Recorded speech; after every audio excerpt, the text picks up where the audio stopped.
There are many similarities between trees, business, and organizations. The tree is the symbol of life and perpetuity. It grows slowly, but well in fertile conditions. If it is starved of any of the ingredients that it requires for growth, it will either die or be stunted. It is for this reason that we have chosen to plant a tree to mark the inaugural year of the Zermatt Summit. We are indeed facing the greatest crisis the world has ever encountered. A crisis of purpose, a crisis of confidence, a crisis of indebtedness, a social crisis. Leaders must assume their responsibility towards the common good.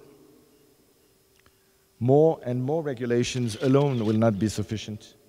We need to change hearts and minds. Welcome to the first Zermatt Summit Symposium here in Zermatt.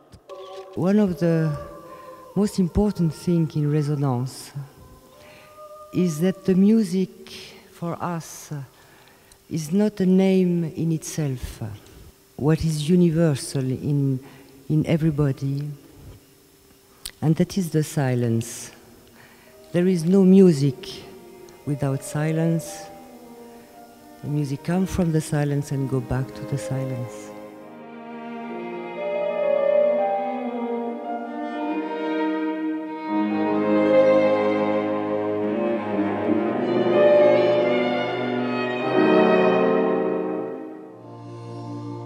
Welcome to the Zermatt Summit. This is a very important issue that you'll be discussing, how to humanize globalization. Our system as such is amoral. It's not immoral, but it is amoral. It has no morality. The market fundamentalism has nothing to see with ethics. How can we behave in an ethical way in a system which is unethical and becoming, to some aspects, more and more immoral? We'll have to discover what we have to do in order to adjust to the new challenges. We believe that a new balance between entrepreneurship, leadership, and statesmanship is needed. In a world of information, I think it's high time to come back to true knowledge, deep wisdom, and life.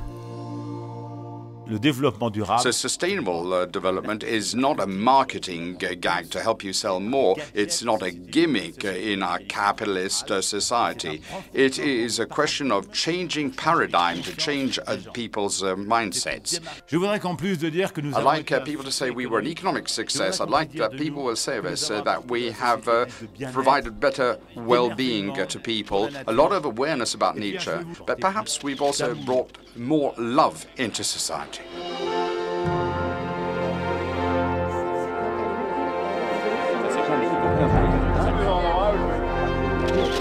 believe that, globalization is necessary, globalization is inevitable, that the integration of countries like China, India, and others in the global economy.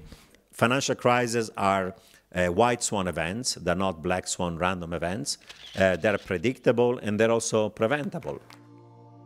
Regulation came to the rescue of globalization. Still, what was regulated since the end of 2008 is not enough. We need more regulation in the financial sector. It's been 8 years of hard work to reach a consensus among 163 countries to have the first international standard on social responsibility. So we have to reinvent now a society. We have to finish up that process of self-domestication by going into the economy, and in particular in finance, and saying, this is time now to introduce the moral system within that particular realm, because if we don't do that right now, we're in deep, deep trouble. Humanizing globalization is our topic overall, and I think there is a way of achieving this through an analysis and a change to the ways in which companies are owned. That is not to change the formal ownership, but rather the behavior of the owners of companies.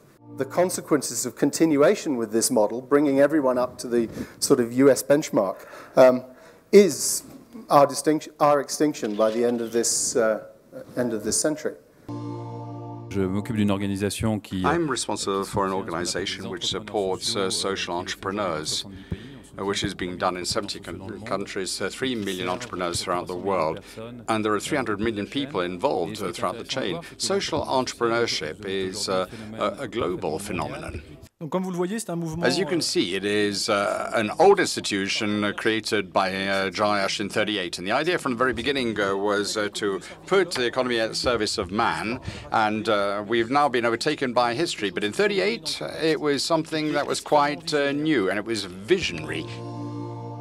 It requires a certain experience of God's love to open our eyes to the vision of others being our brothers and sisters, not to be cheated, but to be loved in this common fraternity that we share, all of us being children of the one God and the one Father.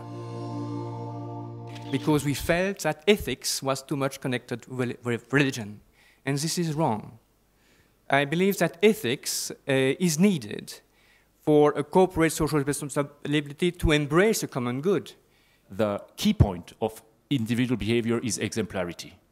Exemplarity is a mix between excellence and humility. Say the globalization started maybe 100 years ago, but my personal opinion, it started in 1492 when Columbus, quote-unquote, discovered the New World. We had started globalization.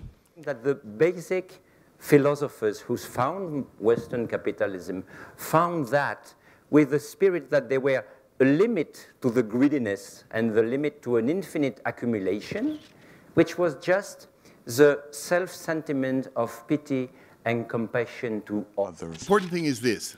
Europe, as far as I'm concerned, and the United States and Western countries have created a large market economy that is to an enormous degree based on clear records and laws as to who owns what and in what form. And that's what's breaking down. I worked on an idea of what I called kamikaze politicians. I wanted 200 people from 1 billion people who went into governance knowing that they would have to take decisions that were so unpopular that they would never be re-elected. But that within those 5 years, they could really make a difference and bring good governance. Anything that can stand the test of public scrutiny is going to result into common good. Just to quote the first line of the Tata Group purpose statement, it simply says, our purpose in Tata is to improve the life of the communities we serve. It just stops there. A friend of mine said one day was the longest trip he ever took was the trip between his mind and his heart. As long as you haven't taken this trip from your mind to your heart, you have not traveled.